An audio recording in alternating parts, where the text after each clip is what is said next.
पिछले कई सालों से अगर कोई भी बैंक अगर अपने प्रॉफिट एंड लॉस अकाउंट में सिर्फ लॉस को शो कर रही है और बैंक के पास कोई ऑप्शन नहीं है कि अपने एम्प्लॉय को सैलरी दे सके या जो उसके डे टू डे एक्सपेंसेस है उसको कवर कर सके, तो बैंक अपने आप को सरेंडर कर देती है, हाथ उठा देती है और सीधा जाती है आरबीआई के पास, रिजर्व बैंक ऑफ इंडिया।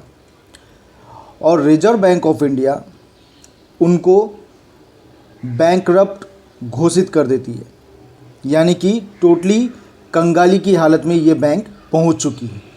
तो जब ये सिचुएशन आता है तो उसके अंदर जितने भी अकाउंट होल्डर है या जितने भी डिपॉजिट होल्डर है, कस्टमर्स है, उसका क्या।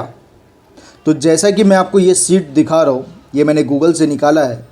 ये सीट के अनुसार यहाँ पे क्लियर कट लिखा हुआ है, as of today financial year 2019-20, if a bank defaults or goes bankrupt, then each depositor in bank is insured up to a maximum of 1 lakh rupees only for both principal and interest amount held by him। आपका उस bank में करोड़ों का amount रखा हुआ है, उससे कुछ फ़र्क नहीं पड़ता।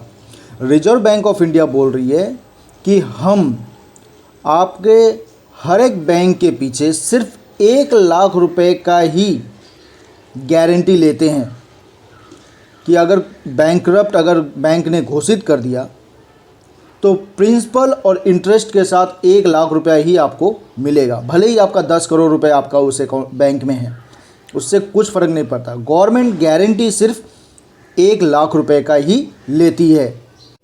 ये तो मैंने आपको जो अभी बताया ये फाइनेंशियल ईयर 1920 का है। चलो अभी मैं लेटेस्ट अपडेट की बात करता हूँ। लेटेस्ट अपडेट 12 दिसंबर 2021 का है और आप ये स्लाइडिंग देखो, यहाँ पे क्लियर कट लिखा हुआ है, union minister of commerce and industry Piyush Goyal on Saturday said that the central government has increased the bank deposit insurance cover in the case of problem occurring such as closure from 1 lakh to 5 lakh. The amount has to be refunded to the depositor within 90 days.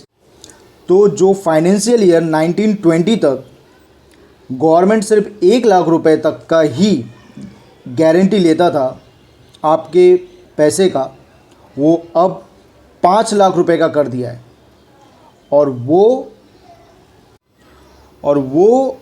आप जो deposit कर रहे हैं उसका insurance वो insurance company से करवाते हैं। यानी कि अगर बैंकरप्ट होती है तो इंश्योरेंस कंपनी जो डिपॉजिटर है, जो कस्टमर है, उसको 5 लाख रुपए अमाउंट देगी।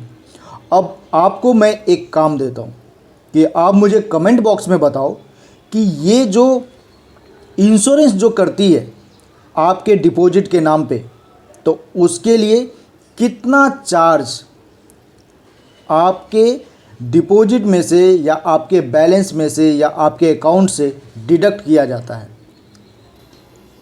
और इसी तरीके के फाइनेंशियल नॉलेज के लिए आप मुझे सब्सक्राइब, शेयर और लाइक करना मत भूलो अपने दोस्तों के साथ, अपने फ्रेंड सर्कल में। Have a good day, bye bye.